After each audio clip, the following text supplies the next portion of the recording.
Flip Gordon, what was the process like signing with Ring of Honor? What was the process? Yeah. Well, I went to a Ring of Honor tryout camp or seminar, and it was 2 days. And after the 2 days, they liked what they saw, and so they gave me a date to come down to Baltimore, Maryland, where they were having a TV taping. And I figured I'd just be on a dark match, but then I get there, and it turns out that I was actually going to be on TV. And my opponent was Matt Seidel, out of all people. So me and Matt Seidel went out. I gave pretty much everything I had to show them because I knew I was fighting for a job.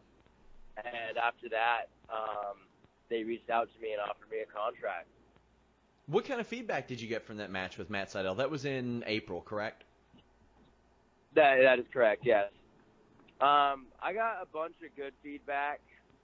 Matt Seidel was very happy with the match, and he put me over. He definitely helped me get my job with Ring of Honor.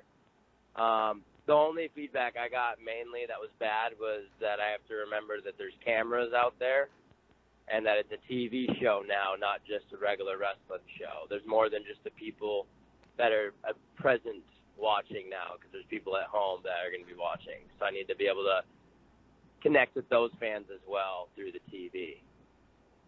So how long have you been in wrestling? Has it just been since 2015?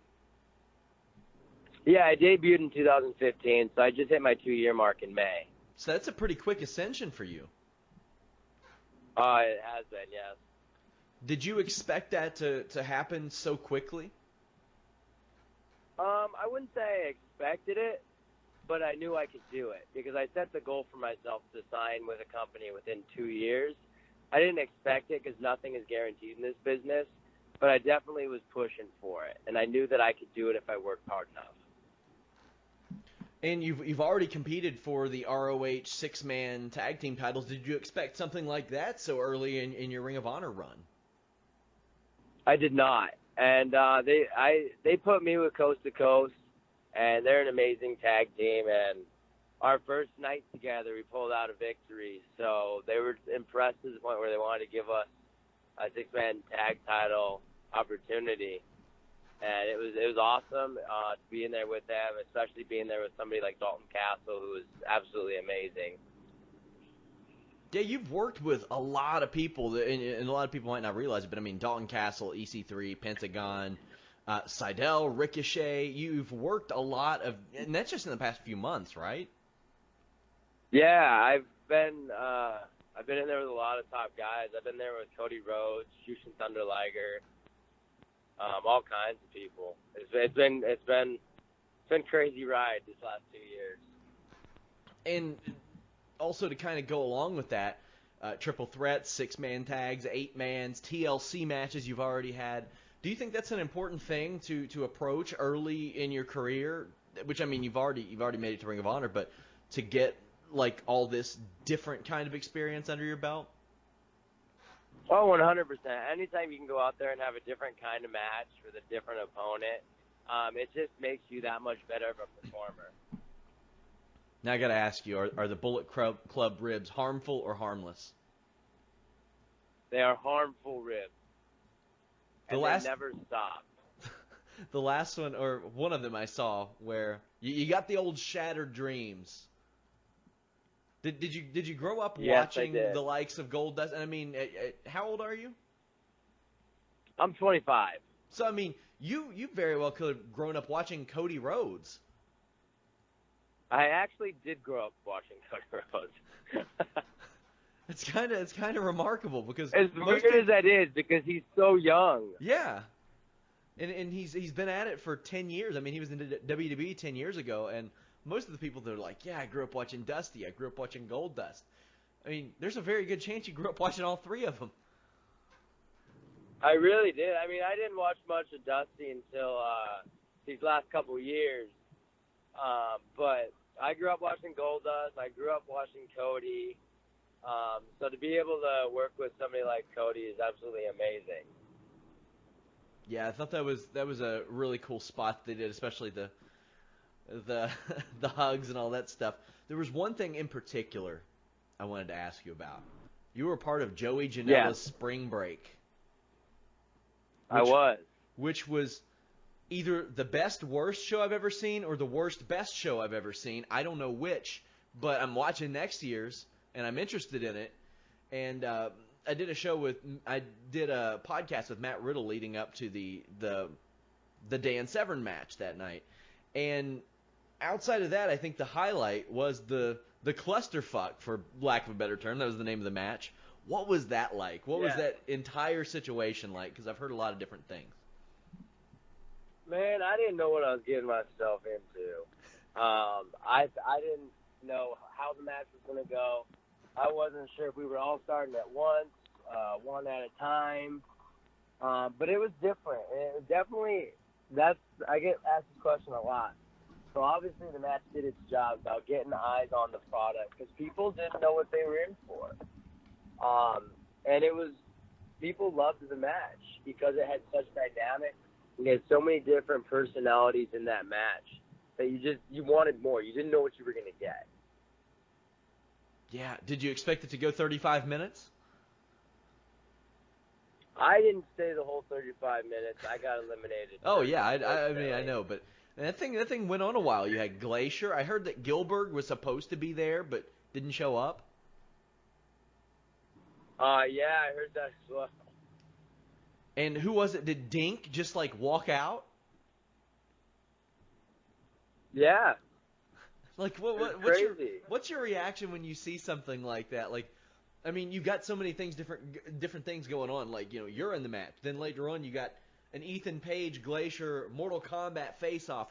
Dink's walking out of the match. Gilbert's not showing up.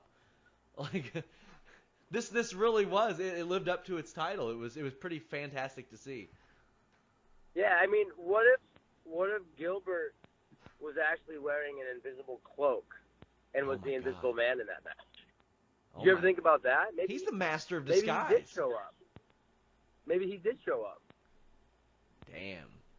Well, that explains why Janela didn't give any refunds, right?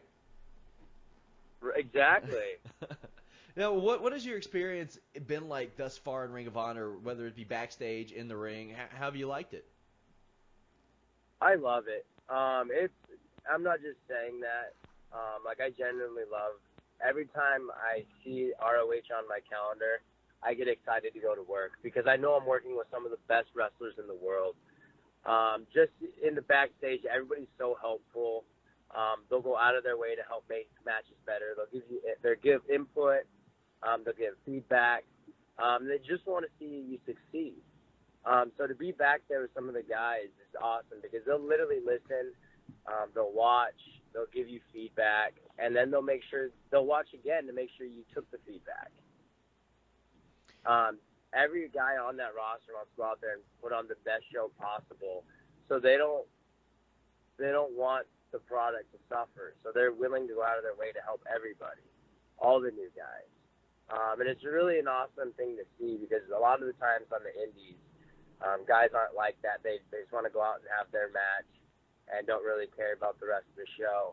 Whereas Ring of Honor, everybody cares about the show, not just their match. And I think that's why Ring of Honor has the moniker of having the best wrestling on the planet. So, I mean, you're a young dude. Is your Ring of Honor deal a long-term situation? No, right now I'm just with Ring of Honor for a year. Okay. So that would be up right around the time they're doing next year's Top Prospect Tournament. Do you expect to be involved in that? I don't know. My goal was to be in this year's Top Prospect Tournament, and I didn't make the cut. But I'm still happy because I got signed with Ring of Honor without having to go through the Top Prospect Tournament. Yeah. If I'm allowed to be in it next year, I'd love to be a part of it because to win the Top Prospect Tournament would be something I'd love to put on my resume. And what other type of targets, goals do you have? Are you gonna maybe vie for those 6-mans again? Maybe do some tag wrestling, or do you think you're more of a singles guy? I would like to think of myself as more of a singles guy. I feel like I have I love attention. So when I'm in there with a tag team, I have to share that attention. When I'm in there by myself, it's my own fault. If I lose, it's my fault. If I have a bad match, it's my fault. So I like being out there singles because then all eyes are on me and my opponent.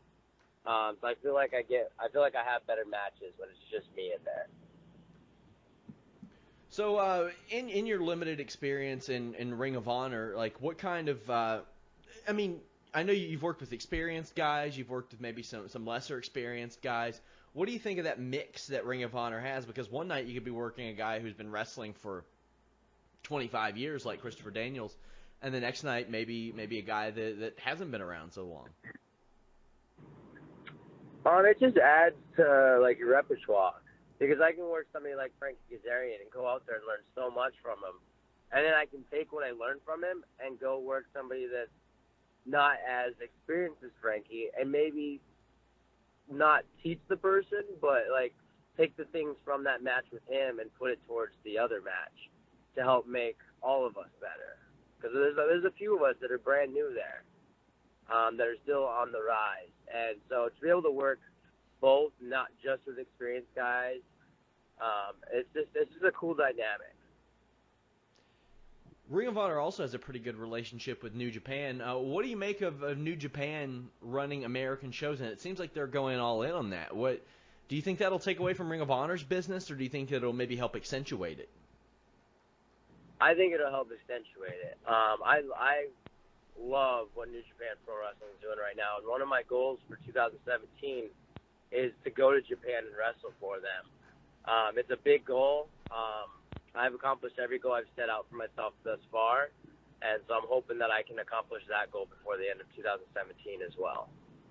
That's actually something I was going to ask you about. What did you think of their debut in America, by the way? I loved it. I was actually in England when it was happening, but I stayed up late to start it, and then I fell asleep, but I finished it once I got back, and it was just awesome. It was really cool. I watched it with Japanese commentary, and I love Japanese commentary. Even though I can't understand what they're saying, they're just so exciting. It adds to the match. I was just watching Cody and Okada this weekend in the car on a road trip with Northeast Wrestling, and there was a bunch of us in the car, and they could just hear the Japanese commentary, and they were like, I need to see this match. Like, I can just tell something awesome's going on.